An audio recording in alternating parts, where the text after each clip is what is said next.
This is Daniel, your Game Master and Master of Ceremony. This is Tori, and I play Dooley. This is Sorcerer, and I play Ty.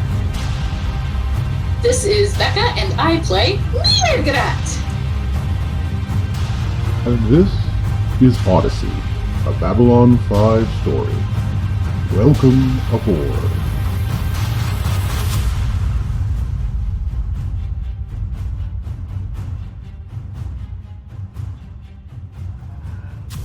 Come on, duos. Come on. Ah! Every time I try, nothing. In goes the credits, out go the credits. And I'm left here to sit with an open part tab. So I'm technically ahead, I guess. It has been far too long. You, sit, talk, and could you blow on this for a second? Yes, they're dice, what do you want? Yes, please, thank you. Blow on them just for a second, thank you. And, come on, baby. Daddy needs a new pair of empires. Okay, that could have gone worse. At least it's something very good. I'll take my winnings now, thank you. All right, good. Thank you very much. Well, while I have my meager winnings, meager of them, I suppose you would like to know more about the Marie Celestia, yes? Tau Marie Celestia has many things to tell. Now, where did I leave off last time? That is a bit of a mystery, yes? I think I caught you last time. But yes, there was a mystery being solved. And now that mrrr'grr'rat and Tuvo and Wagner and a data terminal have much to talk about, yes, it's not quite at the explosion. It's not quite at the bug infestation. Yes. We're here, okay. So, we're here. That's right. Good. So, mrrr'grr'rat had questions. mrrr'grr'rat also had a tablet that had a very specific symbol, that had very special significance in this situation, which also was translated by Wagner, leading to more things. So, what was on the tablet, you ask? And it was 3 circles with 3 circles in them interlinked. And it very similar looked like the planet outside. Which, by the way, thank you, Becca, for finding out the information about is this technically possible? And technically, yeah, kinda. Yeah, I mean, you're very welcome. Getting to say I'm friends with an astrophysicist always makes me feel cool by association, so... Because you get invited to all those astrophysicist bars, and, you know, the after parties are amazing.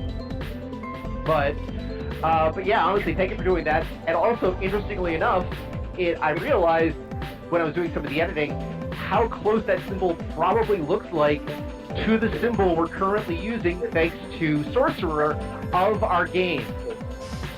Sweet. Damn! Sometimes a hot circle shit. Yeah. Somebody's been watching Loki. Nope. Oh, okay. But yeah, honestly, one of the things wasn't initially what I conceived, but now that I looked at the symbol there and I went there and went, well, this makes sense for the game. What's wrong with that? No, that happened because I was trying to do something like the Delta Airlines symbol because it's a thing about cruise ship or plane or whatever. Mm-hmm. But I'm not that good at drawing and I couldn't do it, so I was just circle. Or Circle was is it the triangle. influence of the podcast subconsciously? Or that.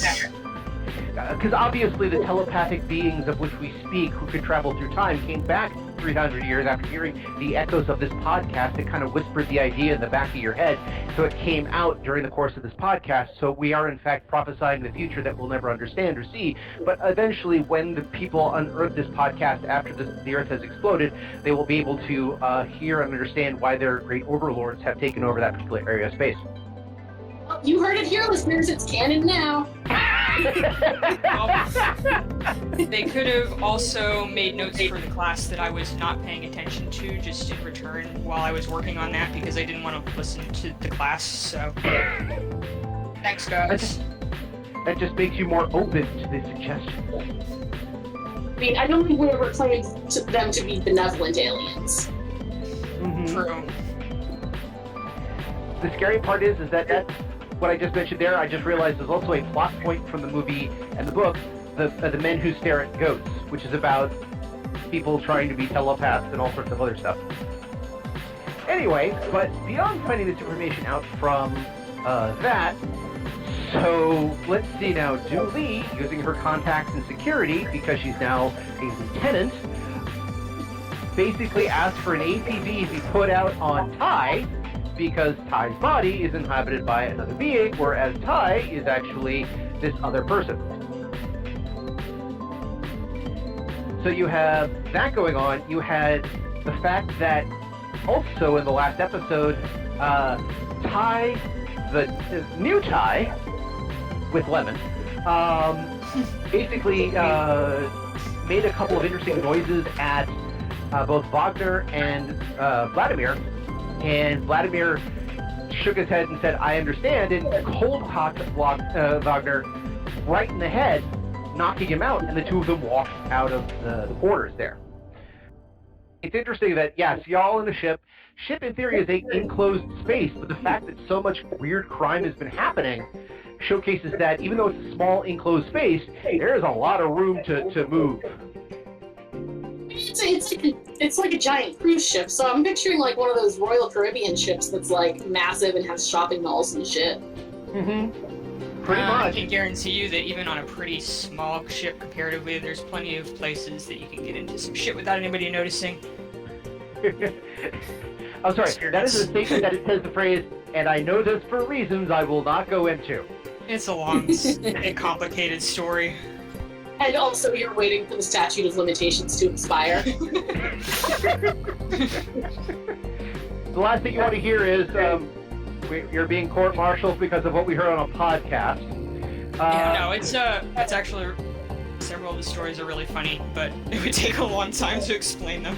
No worries. Some other time. So, but yes, it is like one of those giant cruise ships, except on a galactic scale, and decks upon decks upon decks, and massive engines and crews, and they want to give it a sense of space for people who are traveling. So yeah, exactly like that. So yeah, there's apparently plenty of places for people to hide. Who knew? In the meantime, yes, people have been dealing with the fact that they are still trying to make excuses for why the ship hasn't moved away from where they are. Now, it hasn't been that long. It's only been maybe a day or two since everything got shunted into real space at this place that nobody knew about, technically. It's probably been longer, but, I'm trying to think of consequently, we don't usually take stops for naps and things like that. We just keep going.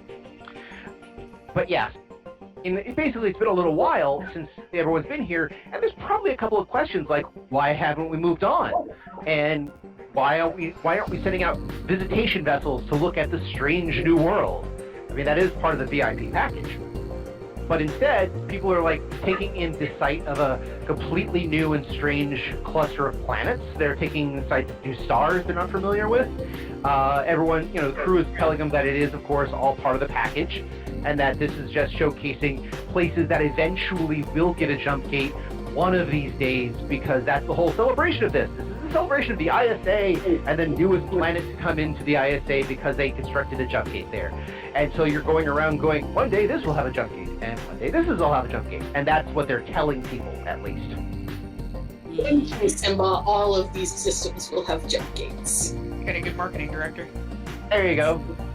The line between marketing and propaganda is a thin one, but a useful one. So they're basically dealing with all of that, while you guys are dealing with body hopping, telepathic, telekinetic things from beyond the stars, psychops, strange aliens. You got a lot on your plate. After the revelation that Wagner came up with, again, I have to ask, because I don't think we actually finished on a concept last time. We had a cliffhanger. But what are you guys thinking at this time? What is your course of action? I mean, Ty got herself arrested, so now she's just waiting for that so she can try to get her body back somehow. She's hazy on the details, but so am I. It's alright. I'm working on getting a proper translation for this tablet. Okay. Yeah, I'm looking at... Didn't the library information potentially contain some, like, coordinates or a star design or something? I'm trying to remember the details of that. Well, the last thing it had was, again, the symbol on it, which looked an awful lot like the planets, like I was just mentioning. But they didn't have, like, coordinates or anything like that. The closest Wagner's been able to figure out is this is a remnant of a text that has been recopied onto the amber material based off of something that survived the detonation of the Yithan homeworld. That was the part of the plan. It was going to be part of the vault. Yeah, so I think right now I'm waiting for the library to gather additional materials that are in the same language and of the same culture. And also to, like, I'm basically trying to reverse engineer my own Rosetta Stone for this. And I'm also waiting on psychometry for the original, whatchamacallit, thingy. Indeed, the original thingy shall be verified. No, I think I know what you're talking about. As for the psychometry, you needed somebody who had that ability, even though it's a fairly, I mentioned last time, it's a fairly rare ability, not like, say, telekinesis, but more rare than simple telepathy, which in of itself is fairly rare. So yeah, I'm going to be waiting on that for a bit. Okay. So, and I swear I got the telepath book. I just can't find it right at the moment, but then again, who knows what's going on. So, because otherwise it'd be like, okay, look up the psychometry stuff. Oh, not there. Alright, so I'm going to have to make up stuff. So basically, you've got a lot. Sometimes, when in doubt, bullshit. So yeah, so the question comes down to is, if you're waiting for the APB to go out and to get Ty arrested, and mrr'grr'rat is waiting for more information to come down because she's going to focus on the desk work, essentially, to do the, okay, what's what, how do I get to it, and all the rest of that. Again, that's fine. But, and then, what is Julie up to? I kind of feel like I'm missing something, so I'm taking a moment to go back over everything that's happened. Okay. I feel like there's a piece that was there, but I didn't notice it because I didn't notice it was important at the time. Does that make sense? Yeah. Part of this is me, and part of it is my character, because, we have these people just suddenly show up, and I don't know yet any of the information from Ty. So I don't know why they're here. So I'm mostly waiting until we can capture one and question one. Okay. Yeah, I think me as a player, and I think me as a character, I feel like we've missed some important seed that you've planted, and I didn't recognize it as important at the time. So that's why I'm doing while I'm waiting, because right now we're doing a lot of waiting. We're waiting on mrr'grr'rat, and we're waiting on the fake Ty. So that also means that perhaps now is a good time for y'all to put your heads together and discuss things and see if there is something you're missing.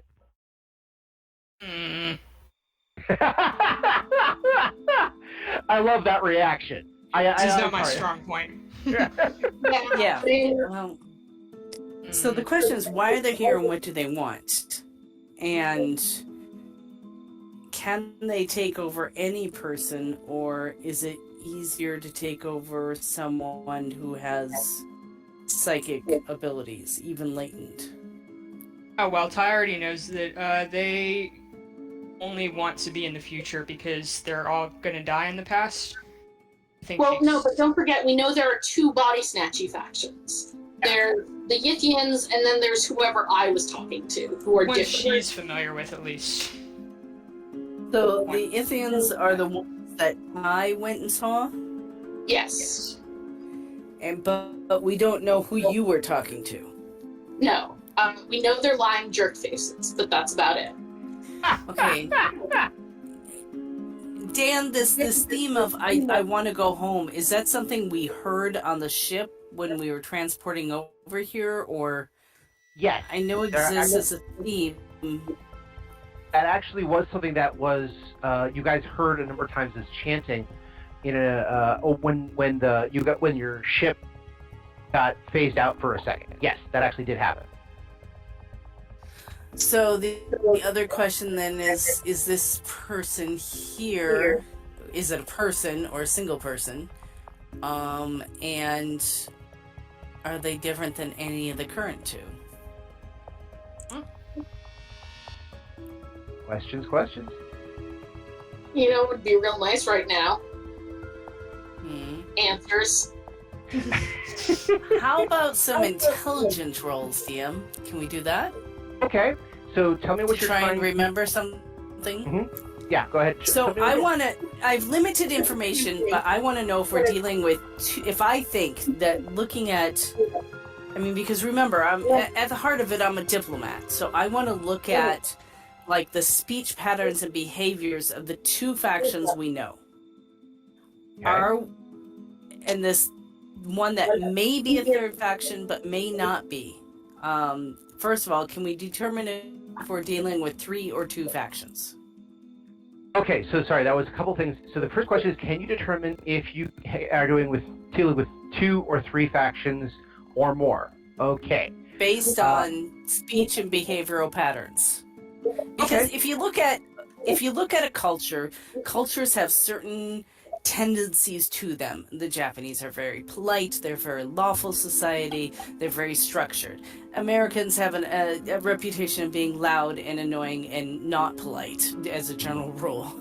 So, just if you look at the cultures usually have like an identifying thing, so you can look at somebody and say, oh, you're French, or you're Russian, or you're whatever. Mm-hmm. Okay.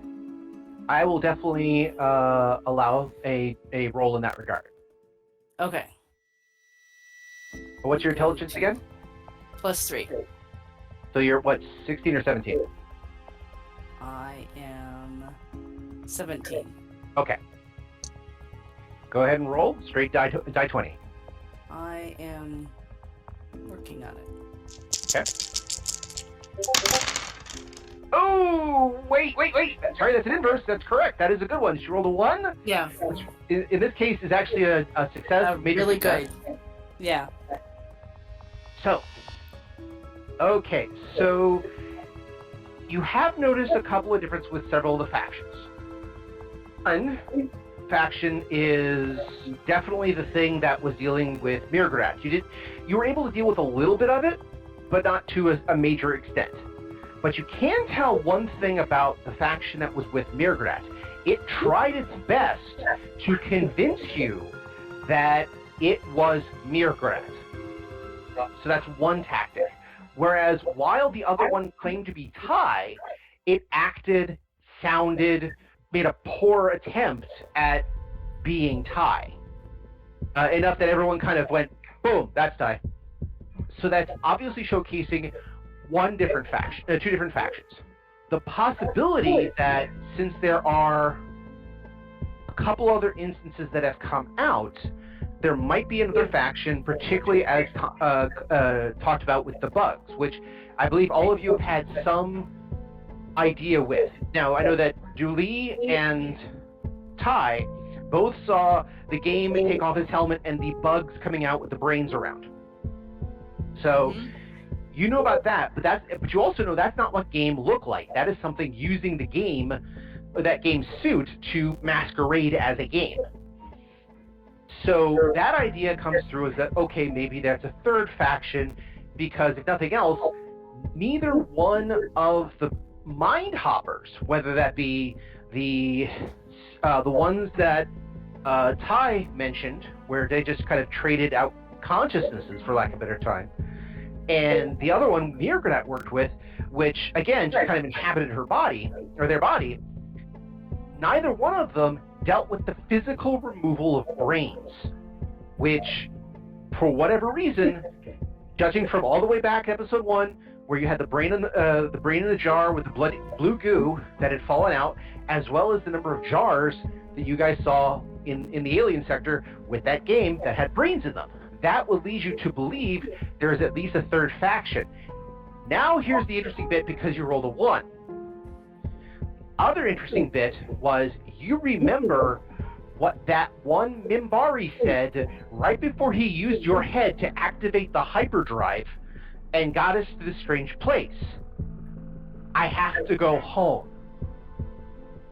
And then all that light came shooting out of him at the end. This and he was carrying a piece of the Vorlon. The very, very, very micro, less than 1% of a Vorlon, yes. But that homeopathic Vorlon technology. Sorry, what was that? Homeopathic Vorlon technology, extremely diluted. Yeah. So that indicates that might be a fourth to be dealt with somehow. Though how, you don't know the entire details of, because at least according to what the ISA has mentioned, the Vorlons, the Shadows, and everything that is supposed to be the first ones should be long gone. Yeah. But then the mage people are supposed to be long gone too, and we think we've seen one, so... You think you've seen one? Yeah, okay. Well, if we want to find bugs, I think the easiest thing to do is to try to find people, or try to figure out who's been missing some brains lately. Also, these bugs clearly need suits. So the obvious place to look is in the methane breathing section, because everyone there wears a suit. Yeah, there's people who've been sitting on their bed in a bathrobe waiting for their dry cleaning to get back for this entire trip. I don't really want to go look for bugs personally, but I guess if we have to, we have to. Although I'm not sure why we need to. I mean, I can go because I can breathe pretty much anything, so I'm probably in the least danger. I can go because, you're not, the most subtle person at asking questions. Especially when talking. Yeah. Straight and to the point. also, sitting around waiting for myself to be arrested feels a little weird. Fair enough.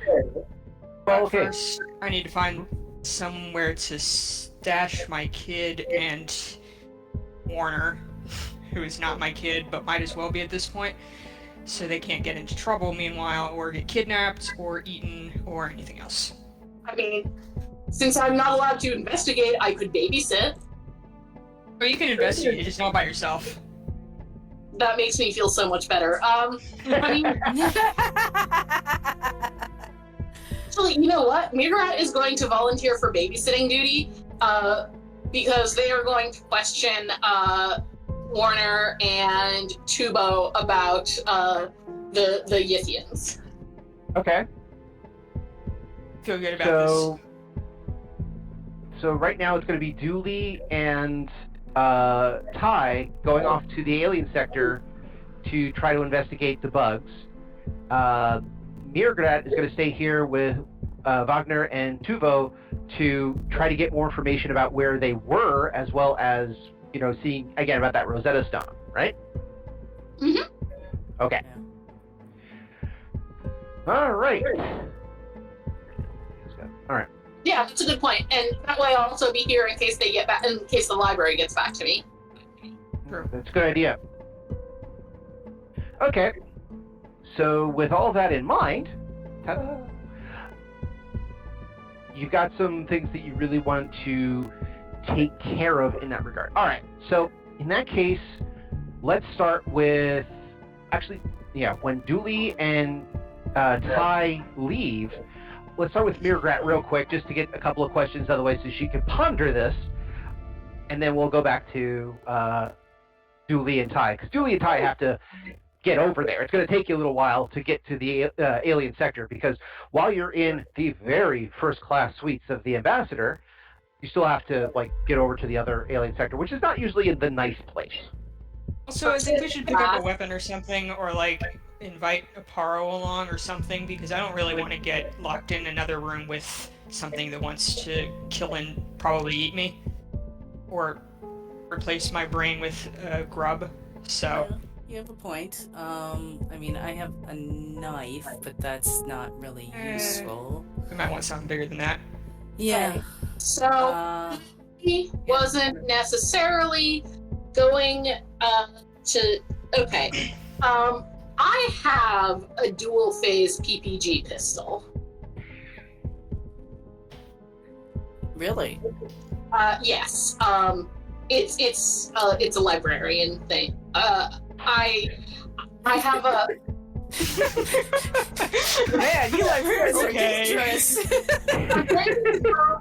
have a weapon holster that comes standard. So I do have a pak'ma'ra dual-phase PPG pistol. Turns out the pak'ma'ra are also like masters of plasma technology, because they, instead of going on to bigger and better techs, they just continued refining plasma tech until they were like super good at it. So I think actually the dual phase, the pak'ma'ra dual phase weapons deal slightly more damage. Although, do I want to leave myself unarmed? No. What I am going to do is, instead of loaning you my dual-phase PPG pistol, I will loan you my microplasma cutter. How about that? Okay. I mean, I can't use either, so it's really up to Dooley whether that works or whether we go try to buy a gun, which I don't think it's going to be that hard around here. Well, you know what? Or just call I'm Aparro. going to do this for you. Ty, give me an intelligence check. What is your current intelligence? 13. 13. Give me an intelligence check, please. I do have a shock stick also. Oh, nope. 18. Sorry. I think we should Plasma just cutter. get Aparro to go. He seems to be willing to do basically whatever we ask him to, which is suspicious, but no, I'm not going to argue. At this point, I'm not going to argue about it. Sure. I don't have. Yay, I've got everybody paranoid! Which is suspicious, but convenient. I think everyone is suspicious because she's sus as hell all the time. So, Well, yeah. it's just a her thing, really.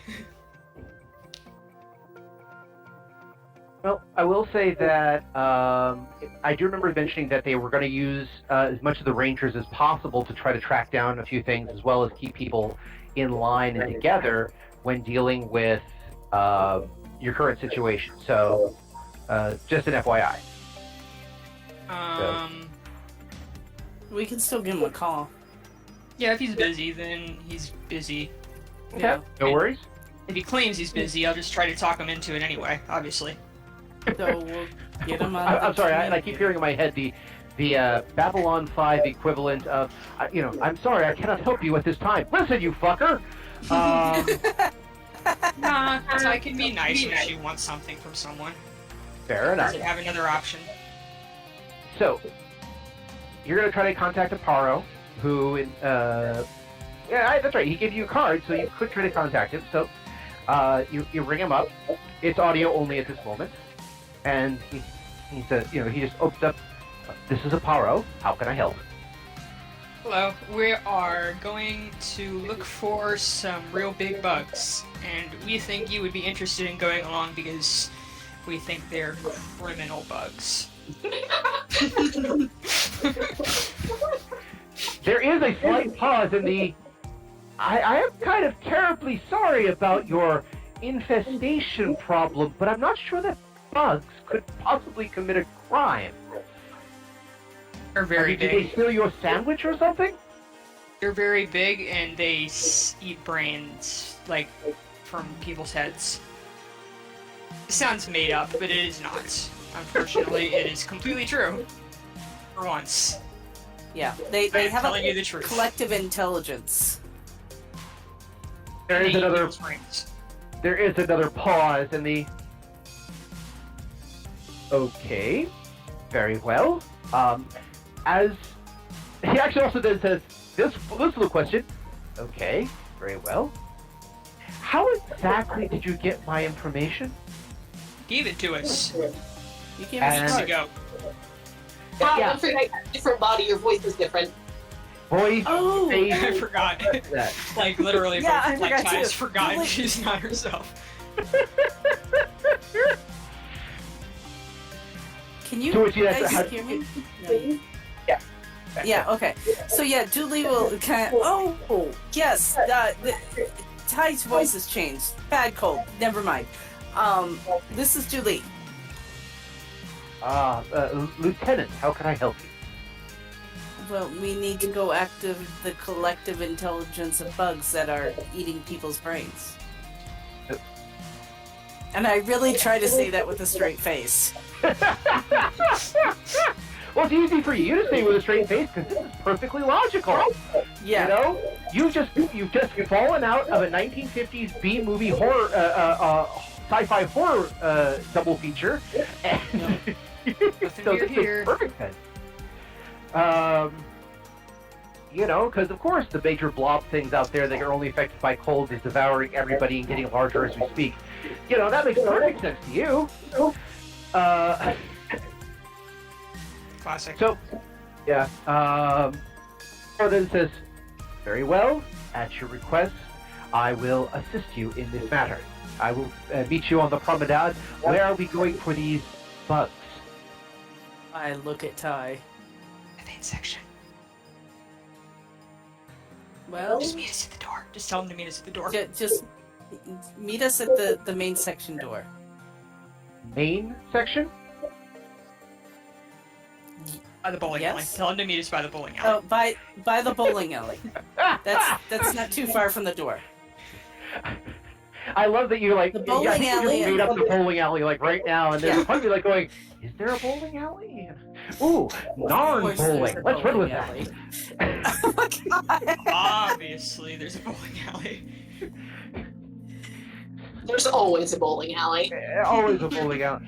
Little do we know that it's actually a Bari bowling, which looks a lot like candlepin bowling for some reason. So. But yeah, so it says very well. I will find you by the Sports Recreation Center. I will eagerly await you momentarily. Aparro out. Captain calmly. He sounds happy. Yeah, he doesn't believe a word we're saying. Good. Alright, before we talk to him, we should probably think of an excuse for who I am and what I'm doing, because I don't really want to explain all this. I like wave at my entire body to him. Right. So, what are you a doctor of? Are you a medical doctor? Let me check. Can I, as a lieutenant, bring up her file? Yes, yes you can. There's nothing stopping you. I gotta grab that character sheet that I pulled together.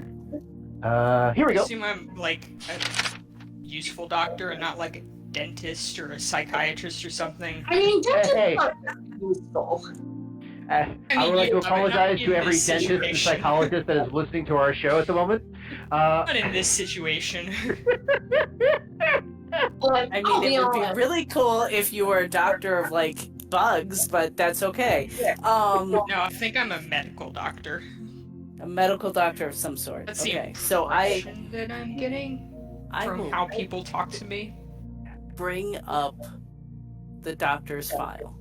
Okay, sorry, my brain is still lost in the concept of now, like, a useful doctor, like a dentist, like not a dentist, and like, Echo the dwarf, combat dentist. Oh,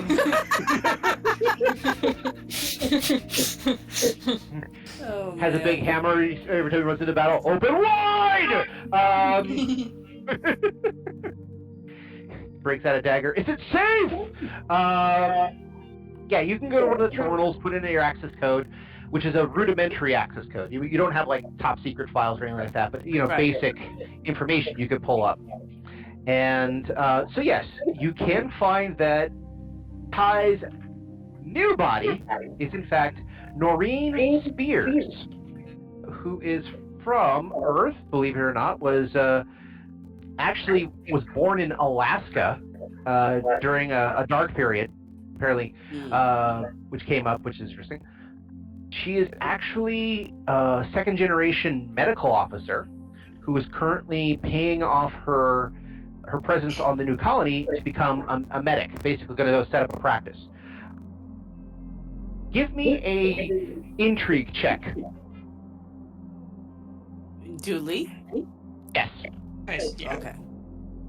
Let me look So I'm it like up. an EMT. Okay. Well, actually, probably closer to no. an actual medical doctor, but just not in practice. Okay.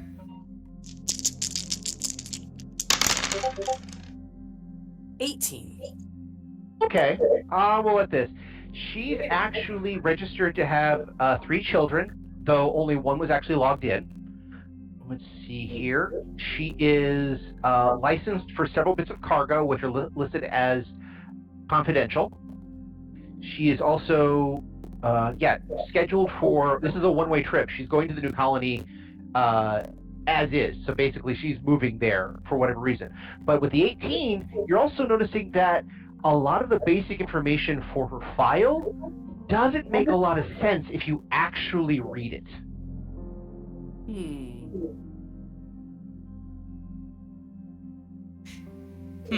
Suspicious. Yeah, I don't know what that means exactly.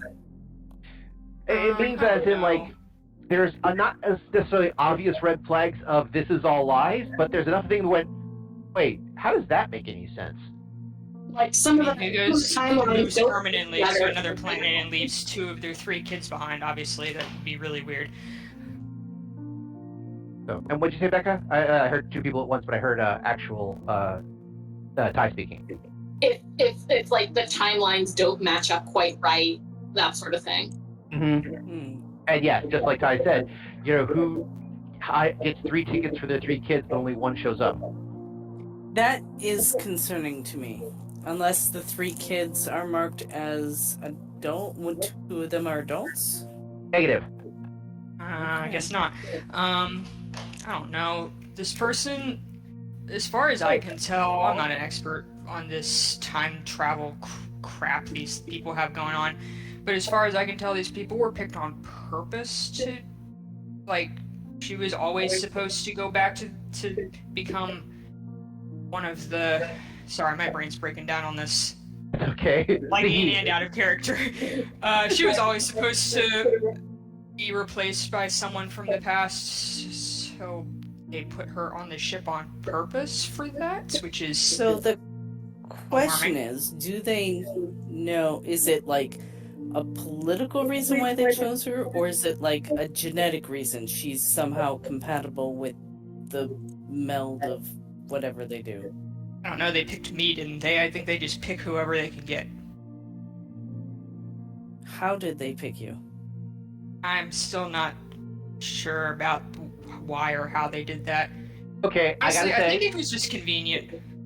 I have to say, here, Ty, I need you to make a bluff check.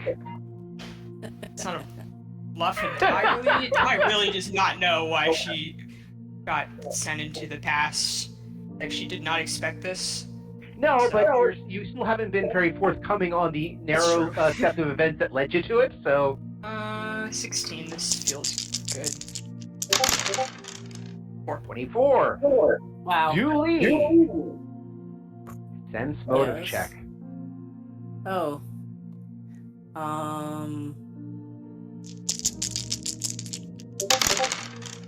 13. Yes. I Okay. have no clue. Galaxy's best liar, yet again. Yep. Again, It's not like a you total said, lie, it's like a medium lie. it's not a lie. It's an omission. You technically don't Alright, know so- why you were sent to the past. You kind of know what led to it, but you don't know why you were sent to the past.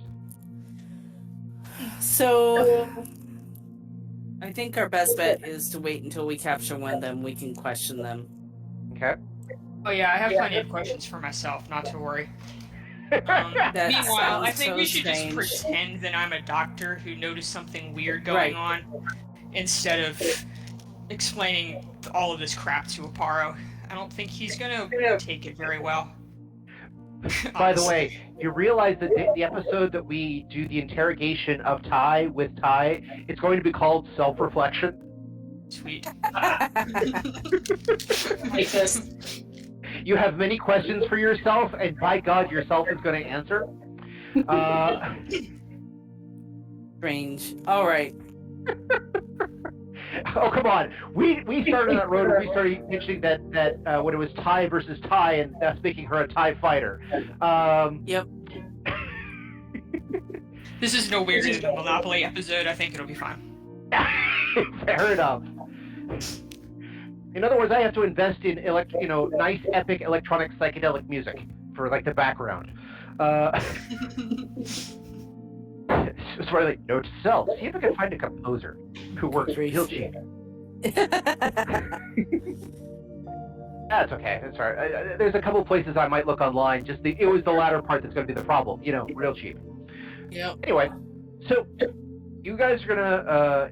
So yes, you don't know why you were taken back, and Dooley also thoroughly understands that you don't know why you were taken back. But you have this kind of random item that may or may not showcase what's really going on. So, okay. So yeah, so at this moment, Dooley and Ty are going to leave to meet Aparro near the Transcendental Bowling Alley.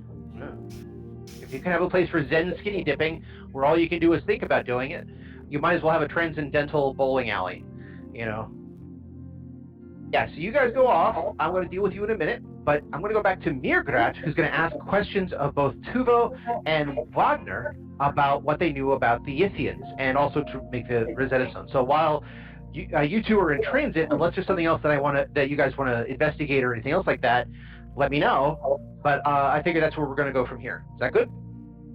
Mm-hmm. Okay, cool. So, mrr'grr'rat, you have the forum now. Now, you're still, just to let you know, you're still kind of locked into the ambassador's quarters. So that's where everybody is. Eventually, she's going to want to come back.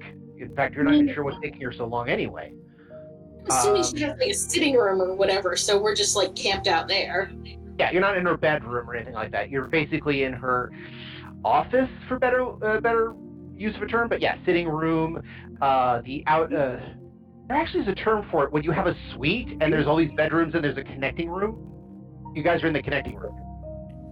Yeah, we're in there. Yeah.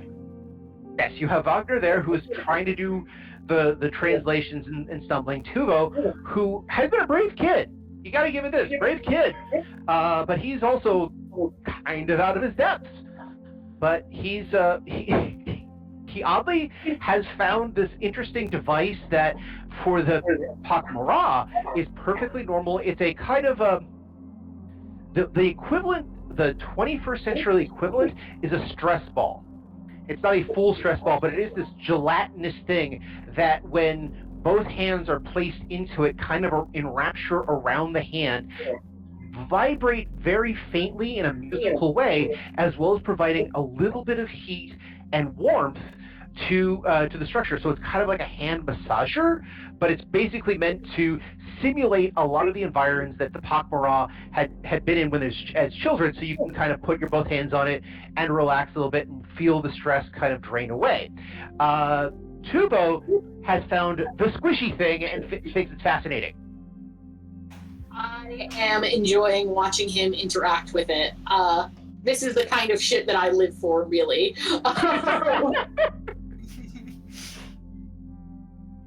So now you have an opportunity to ask a couple of questions, try to do a little bit of investigation of your own, to figure out more about what you're trying to do. Now that you have Tuvo and Wagner there, who, by the way, Wagner does eventually tell you that he is a man, even though he is currently in the body of a woman.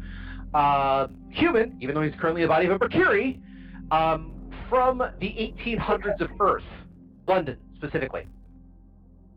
Okay, so I think before I do any of that, any questions then, because I know Ty's son is Rakiri from our time, but I am going to research that time and place in Earth history, because I think it'll give me better context for communicating with Wagner.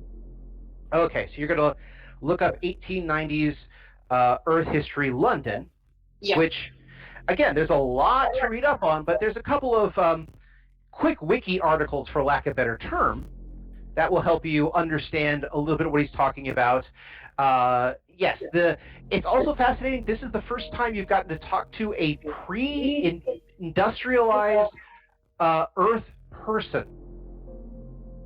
So the perspective is very different. He's also an adherent of something called Protestantism, which, again, hey, for your cultural context, that's great. You haven't run into a practitioner of this particular type of Protestantism called the C of E, whatever that is, which, by the way, as far as you're concerned, C of E is spelled in one word, like S-E-E-V-E, S-E-E-O-V-O-V-E,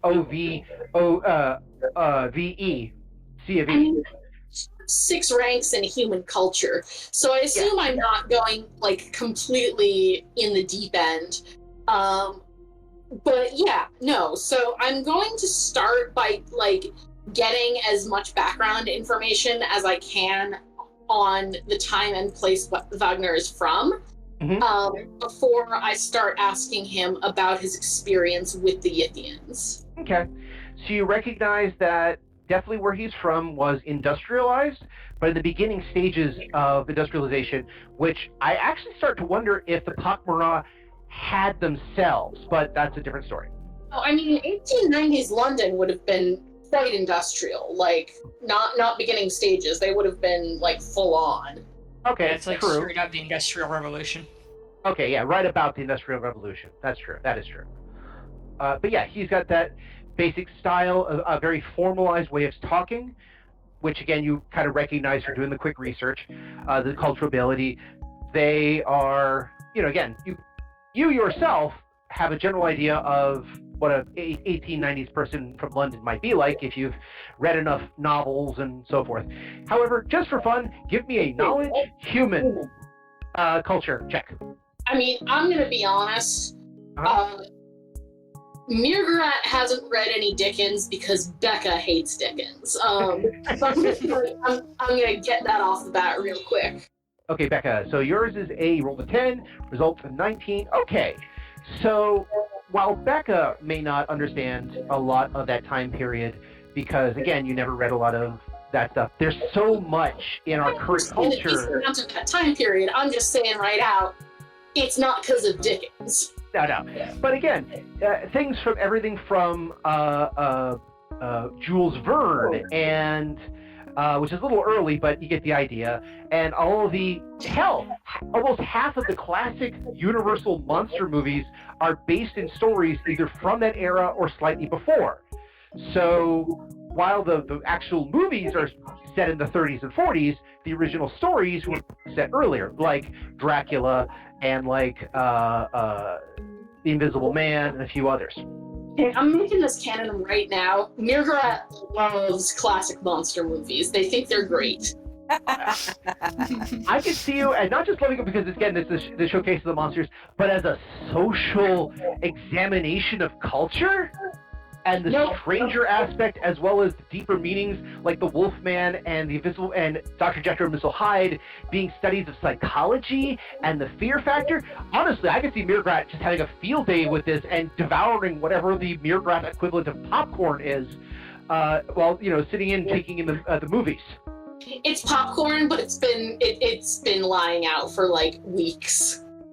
Kind of gooey after a while. It just gets really hard.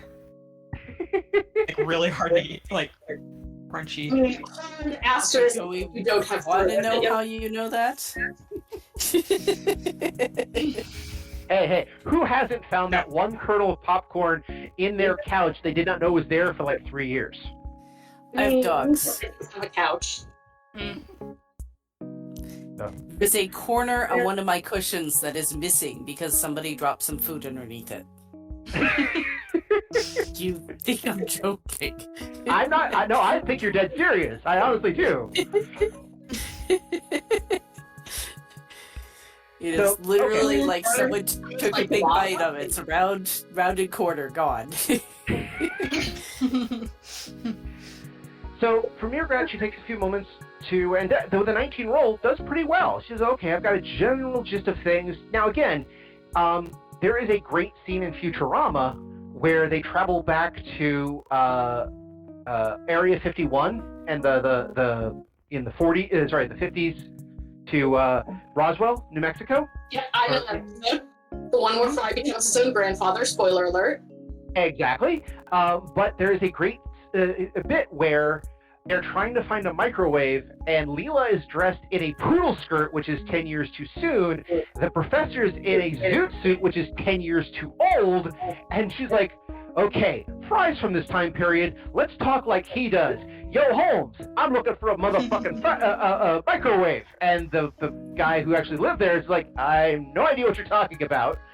Again, it's that same sort of deal where you have a general idea of how sociability, how he talks, how he interacts, how he works with this. But again, it's going to be a little off because it's a very specific niche from 200 years ago in a culture that's not yours, but you've been doing your research. Boy, howdy have I. So I'm all set with that. And so now I'm going to have him teach me the Yithan language. Like, I think that's going to be important. Okay. So yeah, he takes you over some of the basic structure, and he'll even tell you that it took him years to master the Yithan language based on the book that he received when he was doing his occultic research back in his, as he calls it, his first life. You always learn faster when you have a real teacher, so I'm going to make a linguistics roll. Go for it! Survey says 29, baby! Oh. Wow. Okay, now I'm not going to say you've just picked up an entirely new language, because nobody can pick up a whole new language in a couple of days, but you now have enough that you could probably survive, and that, if you landed in the Yithan area, you could probably, get every third word. You have a general idea of syntax, you have a general idea of grammar, you have a general idea of basic word groups and translations for things that you could then, over time, develop into learning the Yithan language phonetically as well as written. So the written one does take you a little while, but the 29 is just miraculous. And as far as I can tell, is that with a 29, it's not a full 40. If it was a 40, it would be like, oh, wow. If it was 40, mrr'grr'rat would have learned the language the way that popular media thinks linguists learn languages. Yes. Which is how? By magic. Yeah. Oh, okay. There's a lot of sorcery involved for reasons. But basically, in this case, though, what you're getting is you're seeing how that language connects with another ancient language you were brushed up on years and years ago, so that you don't speak it phonetically, but once you'd have kind of like that Stargate moment where he understood the hieroglyphics so much that he just needed the vowel pronunciations to be able to speak it fluently. You're not there, but you're definitely like, oh, so cross, scratch, underscore, that's pronounced an sound. Got it. Oh, that makes sense. That means this means this means that means that. Okay, I think I'm getting a gist of it. Okay, mrr'grr'rat is going to fully abuse their babysitter privileges and is making a new rule that Wagner, Tubo, and mrr'grr'rat are now only speaking Yithan, so that mrr'grr'rat can work on getting as up to speed as possible with the language. No child of Tides would do this without, getting paid for. I'm just gonna throw that out there.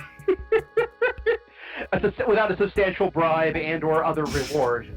Ice cream, at least. mrr'grr'rat is willing to arrange ice cream. To which I can see the Tuvo. I'll go along with this, though I hadn't heard much or understood much. I have a general idea, but I'll see what I can do for ice cream. Okay, ice cream. All right, ice cream can be provided at this time. Well, it's more about ice cream shall be provided, but you must order it in Yithan. And his first question, of course, is human ice cream, right? And your knowledge. So, now again, he'll listen to what you guys have to say, and he might try to pick up some of it, and as a kid, he picks it up faster than you guys do. But he was only there for a couple of weeks at most, so he doesn't understand the language that well. But he does mention that there was this book that he got his hands on that he couldn't get the language, but he could get the concepts the language was talking about.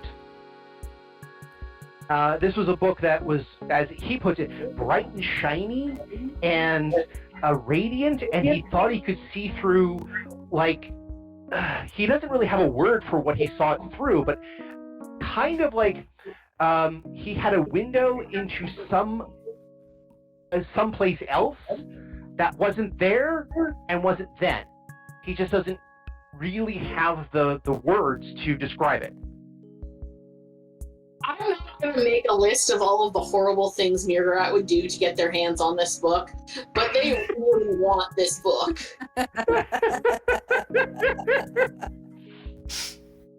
Wagner actually mentions that the book that he's talking about was one of, very much like the grimoire that he got his hands on in the 1800s, which was, again, in this strange alien language people initially described as some sort of demon language or an ethereal language. They wouldn't call it Enochian because that's a whole different language, but it was, this strange otherworldly language was attributed to, depending if you talk to cherubs or daemons or strange devils of ancient cultures or even the jinn, based on whoever was talking to him about that. But it was at one point very radiant. Once he was able to understand certain concepts, he even admits that he doesn't understand all of it, but once he was able to comprehend certain concepts, he was able then to perform the rituals to summon a Yithan through a mirror so they could have their first conversation. Does he remember how to do this ritual?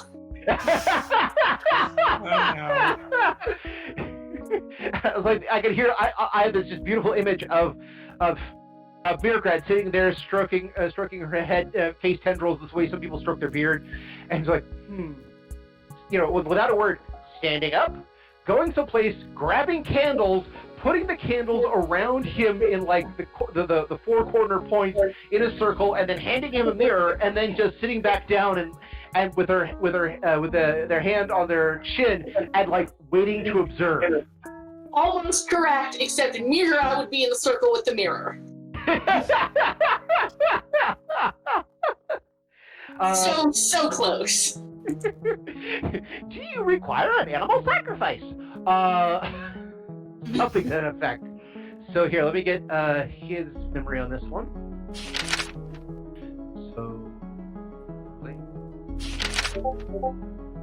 Okay, he remembers some basics, but there's definitely dialogue that he can't remember anymore, and he doesn't know why he doesn't remember.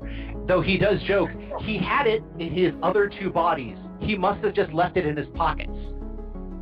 So he's trying to figure out how to do this, but he says, if I had the book, which I saw hundreds of copies of when I was working amongst the library, that there had to be more of these books somewhere. It would have to be, and he describes a leather-bound book about the size of a thick textbook with certain hinges and certain wrappings, and if Ty was here, she'd be screaming at herself, but she's not here! So it's like... Ty's happy, like, straight up. Sorry, what was that? Back up first? So it's like the dictionary definition of a grimoire, the archetypical grimoire. Oh yes, exactly. And Ty, what did you say? I would be flipping out about all this, like, for real, if she was there. Just waiting, So- yes. talking about things she doesn't want people to know about. Could I perhaps do a scan to see if I can figure out the ritual from Wagner's memories? Oh, like a telepathic scan. Yeah. Okay, impress me on the roll, but let's see what we got. All right, give me just a sec.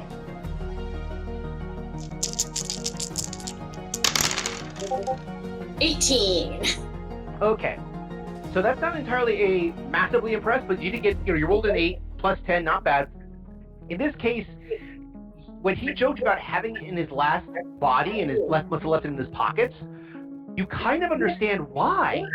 There's a couple of gaps in the memory files of this particular brain, which seem to indicate that, yes, when the jumps happened, something was deleted. Do I have any way of figuring out whether it was deleted purposely? Like if it was like if there was some kind of copy protection on those files? Are you going to run a VPN and make sure there's no DNS connection? Yes. All the while bitching about DRMs. Which do suck, by the way, and I hate them. Just get it out there. But yeah, so is there any way to figure out if that was intentional or if that was just organically accidental? Give me a quick scan again. It's just gonna be a scan, another scan check real quick. Okay. Copy and paste. 30. 30. Oh, nat 20. With a nat 20. Okay. This is where it gets a little interesting on a biological level. Now, granted, we're dealing with massive esoterica here, so it's not like I could say, here's the form and function, but essentially, during the time switches and body hops, there is scarring going on. This is not an intentional wipe of memory. It's more of when this happens, there is mental scarring which deletes information sometimes at random. So by doing this too often, you will leave little bits of that person in each body that they switch to. And other bits will be deleted simply because when the file transfer happens, not all of it can go. It's too large of a file, for a lack of a better term. But this also causes too much stress on the system that, in a way to keep it from collapsing, deletes some of the information on a neurological level. So now you've just got a beautiful view of how dangerous this is. So basically, like, body hopping is the equivalent of just like getting massive head trauma. Kinda, yeah. Sweet. Cool. I am. Sorry? Okay. I would like to switch over. It's Dr. mrr'grr'rat is in the driving seat. So I want to do some medicine checks to see what kind of damage we're dealing with in Wagner and Tubo, because they have both body hopped twice to my knowledge. Yeah, they've body hopped twice, so that's probably bad. So I want to see what kind of issues they might be having. Okay. Well, I rolled a natural 1. Okay, you did get a really decent roll, but you did roll a natural 1. By the way, today's episode will be called mrr'grr'rat Hospital. Basically, here's where you're trying to do the examination on a telepath while in the telepath chain, because you don't have a lot of scanners or anything else that play full medical. I mean, you do have some, but you don't have like the full beds and everything else like that they do in MedLab. In this particular case, though, you got some indication of, okay, literally there are some neuron strains broken, literally there are things deleted, but you kind of hit one of those neurological dead ends while doing the scan, and for lack of a better term, it flicked you back out. It was very much like you were going into a server, and the server connection got cut. No problem there, no problem on your side, just the connection just went, still gone. I mean, that seems suspicious.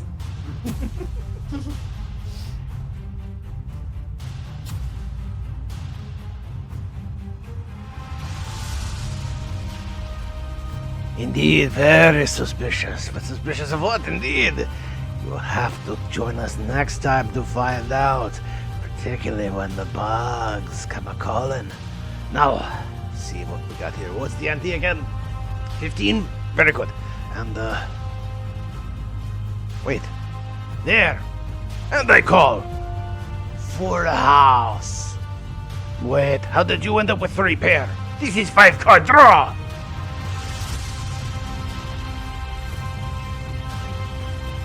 And that's where we're in for this week.